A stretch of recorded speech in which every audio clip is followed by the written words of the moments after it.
inspired to start ARC because Kevin and I understood there was a need in the community to restore kind of forgotten about homes, forgotten about buildings.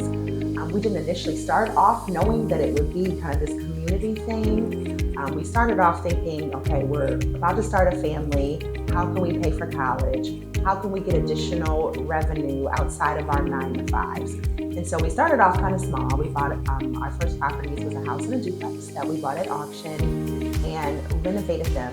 They were in where we're from, west side of Toledo.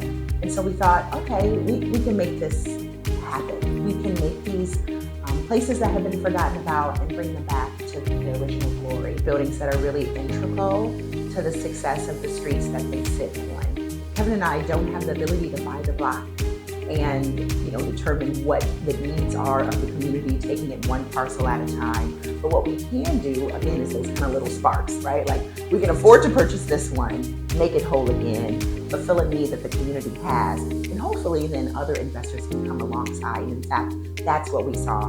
We continue to see when we invest in certain projects. You start to see other things happen, and you see our projects kind of be that catalyst for that kind of economic development, right? Which means more housing, more businesses, more jobs, the ability for the community to look beautiful again and have quality housing. And so we're very excited about the projects that are coming up, and we know there'll be some robust and have huge impact on